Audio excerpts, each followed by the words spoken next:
Assalamualaikum warahmatullahi wabarakatuh. Welcome back to my YouTube channel. Balik lagi bersama aku, Lia Elia. Di video pembahasan kali ini kita akan membahas tentang beberapa soal tipe soal UTBK tahun yang sebelumnya ya. Oke, yuk langsung aja kita masuk ke pembahasan soal-soal UTBK.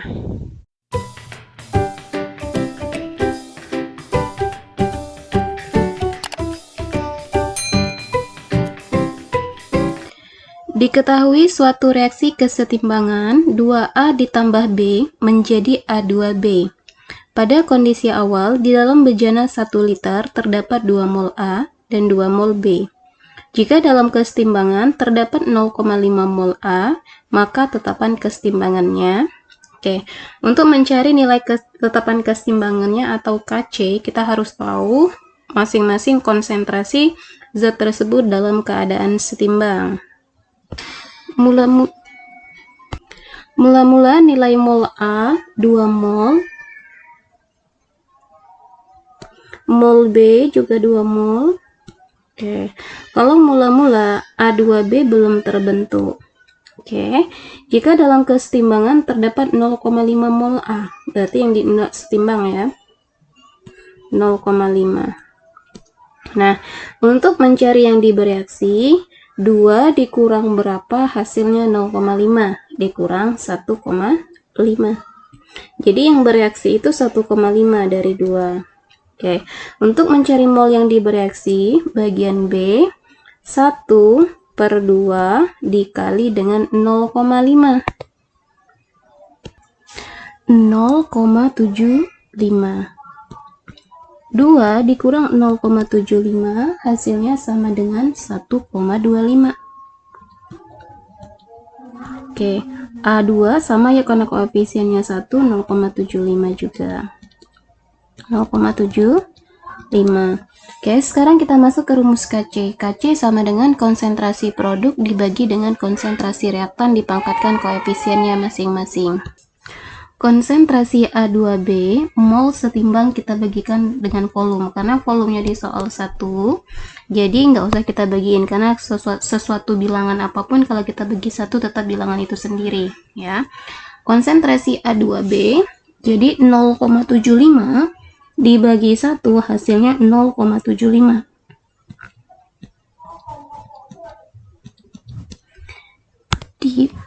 Dibagi dengan konsentrasi A2, konsentrasi A2-nya 0,5 dibagi 1, 0,5 dikali konsentrasi, ini kuadrat ya, pangkat 2, dikali konsentrasi B-nya 1,25 pangkat 1. 0,5 dikuadratkan dikali 1,25 hasilnya 0,3125. 0,75 dibagi 0,3125 hasilnya 2,4. Ada nggak jawabannya 2,4? Ada ya, jawabannya B. Dari reaksi N2O4 menjadi 2NO2 diketahui Kp pada 600 derajat Celcius dan pada 1000 derajat Celcius berturut-turut 1,8 kali 10 pangkat 4 dan 2,8 kali 10 pangkat 4. Dapat disimpulkan bahwa, dari sini bisa kita lihat pada suhu 600 1,8, pada suhu 1000 2,8. Artinya pada saat peningkatan suhu atau suhunya dinaikkan, maka nilai Kp-nya akan semakin besar atau meningkat juga ya. Kemudian ingat rumus Kp. Rumus Kp adalah tekanan parsial produk dibagi dengan koefisien dibagi dengan tekanan parsial reaktannya. Jadi kalau produk dinaikkan, maka Kp-nya akan semakin besar ya. Pernyataan 1. Tekanan parsial NO2 akan meningkat jika suhu dinaikkan. Benar ya? Jika suhu dinaikkan, maka Kp meningkat, sehingga tekanan parsial produk juga meningkat karena NO2 produk, berarti pernyataan 1 benar. Ingat trik ya, kalau 1 benar, 3 pasti benar. Sekarang kita cek nomor 3. Peningkatan tekanan total campuran gas dalam kesetimbangan akan menurunkan NO2. Oke, jika tekanan total diperbesar, maka reaksi akan bergeser ke arah yang jumlah koefisiennya lebih kecil. Koefisien kecil di sebelah kiri ya, karena koefisien di kiri ini 1, di sebelah kanan ada 2, artinya akan bergeser ke kiri. Ya. Nah, akibatnya kadar atau konsentrasi NO2 akan menurun dan N2O4 akan semakin bertambah karena kesetimbangan bergeser ke kiri. Jadi pernyataan 3 juga benar.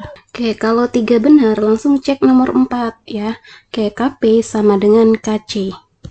Untuk nilai KP sama dengan KC jika jumlah koefisien produk harus sama dengan jumlah koefisien reaktannya, atau delta N-nya harus sama dengan 0. Sekarang kita cek delta N ya. Koefisien produknya 2, ini ya. Koefisien reaktannya 1, jadi 2 dikurang 1.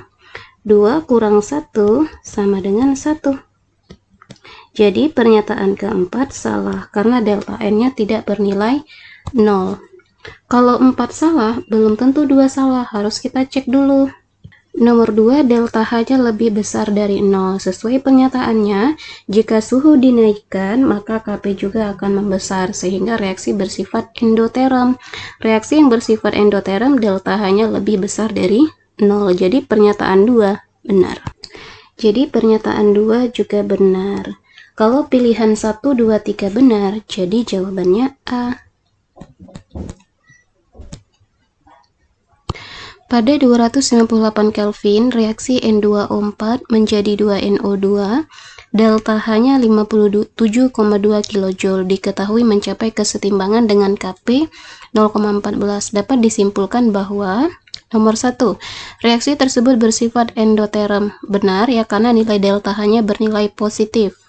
Jadi 1 benar. Kalau 1 benar, 3 pasti benar. Oke, kita cek nomor 3. Jika reaksi dimulai dengan N2O4, maka dalam kesetimbangan konsentrasi NO2 lebih rendah daripada konsentrasi NO2.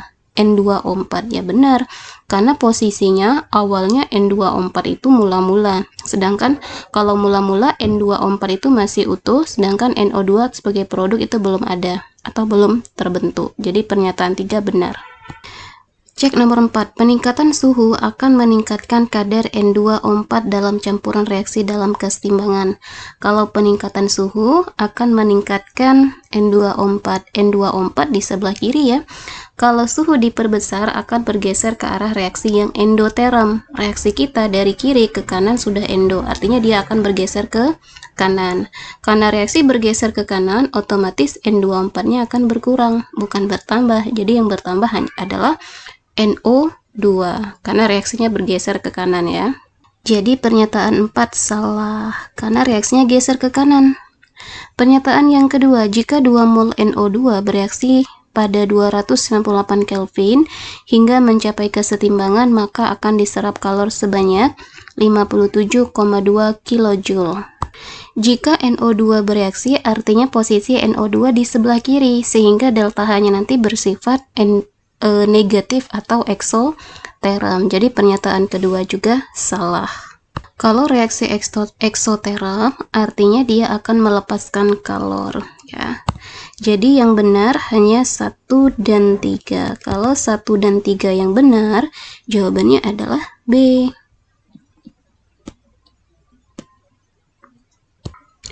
Jika suhu reaksi kimia mencapai kesetimbangan, maka komposisi campuran reaksinya tidak akan berubah selama suhu tidak berubah. Salah ya, karena kesetimbangan kimia tidak hanya dipengaruhi oleh suhu. Masih ada faktor lain yang mempengaruhinya, contohnya ada faktor tekanan, konsentrasi, volume. Jadi pernyataan yang pertama itu salah. Oke, jadi pernyataan 1 ini salah. Kita lihat sebabnya. Tetapan kesetimbangan reaksi kimia hanya bergantung pada suhu. Benar ya, tetapan kesetimbangan reaksi hanya bergantung pada suhu, dipengaruhi oleh suhu. Jadi pernyataan yang kedua benar. Oke, kalau salah benar, jawabannya adalah D. Katalis mempengaruhi tetapan tetapan kesetimbangan reaksi. Salah, sebab katalis mempengaruhi laju reaksi. Benar. Oke ya, jadi di sini katalis tidak mempengaruhi tetapan kesetimbangan reaksi, tetapi hanya mempengaruhi suatu laju reaksi itu bisa berlangsung lebih cepat. Ya, jadi pernyataan awalnya tadi salah, yang keduanya benar. Salah benar, jadi jawabannya adalah D. Oke, sekian video pembahasan tentang kesetimbangan kimia part yang kedua. Semoga video pembahasan ini mudah difahami, dan jika video ini bermanfaat buat kalian, share ke teman-teman kalian ya, biar manfaatnya lebih banyak lagi. Oke, saya akhiri. Wassalamualaikum warahmatullahi wabarakatuh.